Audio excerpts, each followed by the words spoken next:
नमस्कार, कैसे हैं आप सभी। आज बात करने वाले हैं बीएड बीएसटीसी इशू जो अभी सुप्रीम कोर्ट में चल रहा है। उसमें मध्य प्रदेश का एक नोटिफिकेशन जारी हुआ है शिक्षा विभाग का। उसमें L1 में बीएड को शामिल करने के लिए को लेकर एक जो उनमें बात लिखी हुई उस पर बात करेंगे। और क्या राजस्थान में भी बीएड L1 में शामिल हो सकती है। अब जिसने बीएसटीसी प्री दिया है अब वो बीएसटीसी करें या ना करें, इसको लेकर बहुत सारे संशय हैं। जिन जो फाइनल ईयर में हैं फिर भी बीएसटीसी करना चाहते थे, L1 में जो बीएसटीसी का एक पक्ष था इस वजह से, तो इस पर बात करेंगे। तो इस वीडियो को अंत तक जरूर देखना है। मध्य प्रदेश का क्या मामला है पूरा, वो सेम राजस्थान में हो सकता है कि नहीं हो सकता, इस पर पूरी बात करेंगे। इसके साथ ही मैं उम्मीद करता हूं कि आपकी सीईटी की तैयारी अच्छी चल रही होगी। जो भी भाई प्री दिया है अब वो अच्छे से कर रहे होंगे। तो चलिए सेशन को शुरू करते हैं। इसके साथ ही अगर आप चैनल पर नए तो एक बार सब्सक्राइब जरूर करना, लाइक जरूर करना, इस वीडियो को ज़्यादा से ज़्यादा शेयर करना ताकि बहुत सारे भाइयों तक इन्फॉर्मेशन पहुँच सके। तो चलिए सेशन को शुरू करते हैं।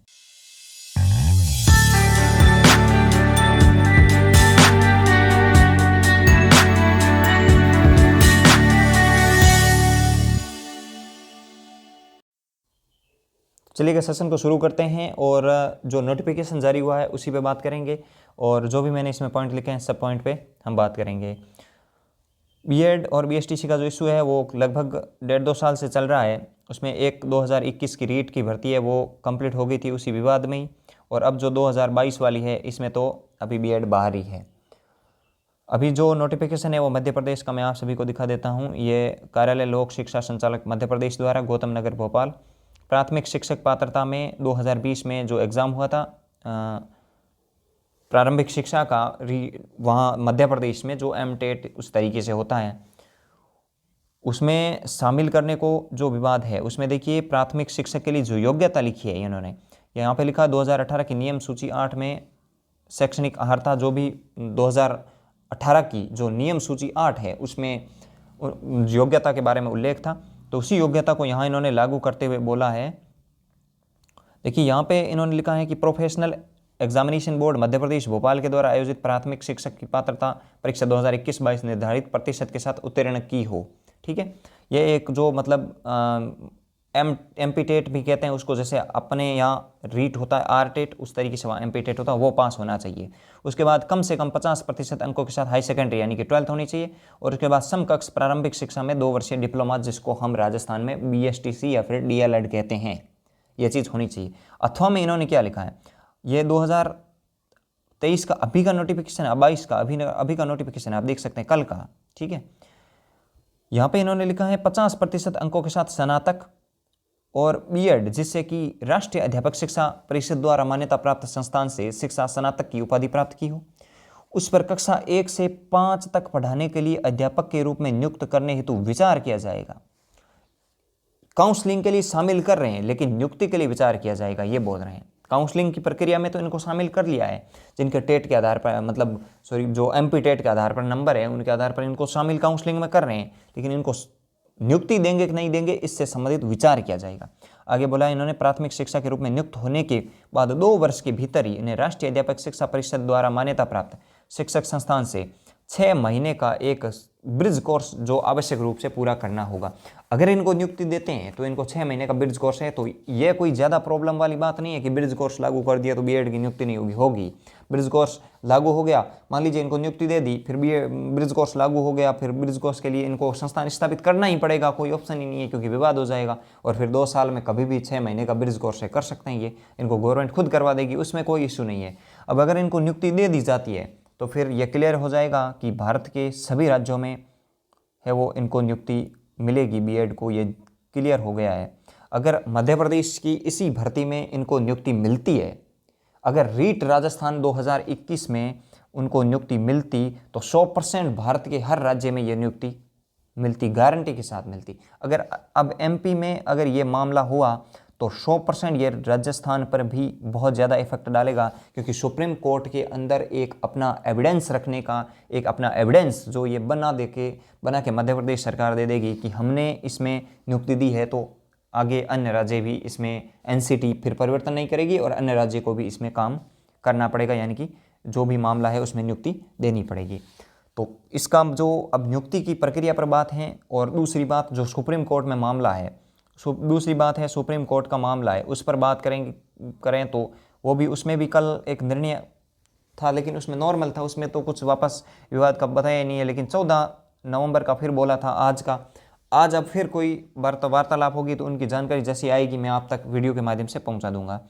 हालांकि रमेश रॉयल यूट्यूब चैनल से जो भी देवेश शर्मा है उनके माध्यम से पहुंचती होगी बीएड और बीएसटी से संबंधित जो भी जानकारी है, लेकिन जो भी जानकारी मेरे पास आएगी उनको मैं आप तक ज़रूर पहुंचाता रहूँगा।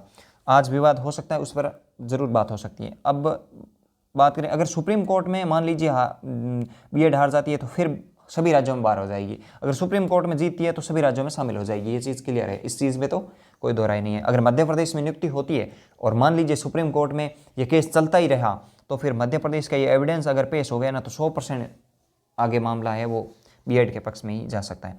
अब अगर बीएसटीसी के बारे में बात करें कि 2021 में क्या करें, 22 के अंदर जिन्होंने प्री दिया है वो अब करें या ना करें। देखिए, इससे संबंधित बता दूं, जिन्होंने थर्ड ईयर कंप्लीट कर लिया है, जिन्होंने थर्ड ईयर कंप्लीट कर दिया, जिन्होंने पीटीटी और बीएसटीसी दोनों का एग्ज़ाम दिया है, तो फिर खुद विवेक से सोचिए। और मुझे लगता है कि पीटीटी करनी चाहिए। जिन्होंने फाइनल ईयर कर लिया, ग्रेजुएशन कंप्लीट हो गई है, वो पीटीटी की तरफ, जिनको कॉलेज अलॉट हो गई है वो बीएड जरूर करें, बीएड करिए, क्योंकि हो सकता है आगे जाके ये एक ना एक दिन तो शामिल होगी, ये तो फिक्स है, कभी ना कभी जाके शामिल होगी। फिर इनको समान ही पात्रता है, लेकिन ये सेकंड ग्रेड में नहीं बैठ सकते, फर्स्ट ग्रेड में नहीं बैठ सकते, फिर दिक्कत होगी। इसीलिए जो फाइनल ईयर में जिन्होंने ग्रेजुएशन कंप्लीट कर लिए वो तो आप जाके इसी में ही बैठिए, ठीक है। जो फर्स्ट ईयर में है वो 100% बीएसटीसी करेंगे, और जो 12th पास है वो तो करेंगे ही करेंगे। अब जो बात कर रहे थे सेकेंड ईयर वाले कि कोई भाई सेकेंड ईयर में है वो अब क्या करें, तो उनको खुद मैं तो कहूँगा विवेक से सोचिए। अगर आपको लगता है कि अगर बीएड शामिल भी हुई तो अपने जोश और जज्बे से, अपने जुनून से हम थर्ड ईयर का एग्ज़ाम आराम से बीएसटीसी के ज़रिए से निकाल देंगे, तो फिर आप बीएसटीसी करिए। और आपको लगता है कि हम तो ऊंची पोस्ट पे जाना चाहते हैं और सेकंड ग्रेड भी हम दे सकते हैं, सेकंड ग्रेड का भी हम अपना काम कंप्लीट कर सकते हैं, सिलेबस कंप्लीट कर सकते हैं, पढ़ सकते हैं, तो फिर आप पीटीटी की तरफ, बीएड की तरफ जाएंगे तो मुझे लगता है कि वो एक अच्छा पोजीशन होगा। लेकिन मैं एक चीज़ मैं ज़रूर सजेस्ट करूँगा, जिन्होंने थर्ड ईयर कंप्लीट कर लिया ना, जिन्होंने ग्रेजुएशन कंप्लीट कर ली है, वो 100% बीएड की तरफ जाएं, क्योंकि उसमें थोड़ा फ़ायदा है। बीएसटीसी वाले में आप देखेंगे, एक तो आपने इतनी मेहनत करके फिर प्री में नंबर लाए हैं, फिर आप 2 साल में उतने ही पैसे लगेंगे। एक तो जो पैसे की बात है ना, तो लगभग 70 से लेकर 80,000 रुपये तक, यानी कि 70 से लेकर 80,000 रुपये तक बीएसटीसी में भी लगेंगे। और बीएड में 57,000 रुपये के करीब फीस होती है, और 25,000 के करीब आपके डोनेशन मिला के लगभग लाख रुपए के करीब वो पहुंचती है, लाख रुपए के करीब ये पहुंच जाती है। तो पैसे का तो कोई दोनों का मामला ही नहीं है। पैसे की वजह से अगर कोई भाई बीएसटीसी करना चाहता है तो मत करिए, पैसे की वजह से कोई भी बीएसटीसी करना चाहते हो तो फिर मत करिए। आप एक काम करिए, पैसे की वजह से तो बीएसटीसी मत करिए, और सेम खर्चा आएगा दोनों में, बीएड और बीएसटीसी का। तो मैं तो यही कहूँगा कि आप जहाँ तक हो सके फाइनल ईयर में है, ग्रेजुएशन कंप्लीट कर लिया, तो फिर आप बीएड की तरफ जाइएगा। सेकेंड ईयर में है, फर्स्ट ईयर में है, 12th पास अभी किए, तो आप बीएसटीसी की तरफ जाइएगा। पैसे दोनों के बराबर लगेंगे, ये एकदम फिक्स है, गारंटी है, दोनों के बराबर लगेंगे। और उसके बाद जब भर्ती आएंगे तो हाँ, एक बात और है, जिसने ग्रेजुएशन कंप्लीट कर लिए और अगर बीएसटीसी कर लेता है, फिर वो लेवल 2 प्लस लेवल L दोनों के लिए एलिजिबल होगा। लेकिन अभी बीएड वाले सिर्फ लेवल 2 के लिए एलिजिबल है, लेकिन उनको लेवल 1 में दे दिया जाता है तो फिर उनकी ज़्यादा योग्यता हो जाएगी, क्योंकि वो L1 में भी देंगे, L2 का भी देंगे, सेकंड ग्रेड का भी देंगे, फर्स्ट ग्रेड का भी आपको पता है देंगे ही देंगे। तो फिर बीएड में थोड़ी ज़्यादा हो सकता है फ़ायदा। तो आप खुद से विवेक से सोचिए। मेरा तो अनुमान यही कहता है कि ग्रेजुएशन जिसने कर ली वो बीएड की तरफ जा सकता है, लेकिन जिसने फर्स्ट ईयर या फिर जो 12th पास है सेकेंड ईयर में, वो बीएसटीसी कर सकते हैं।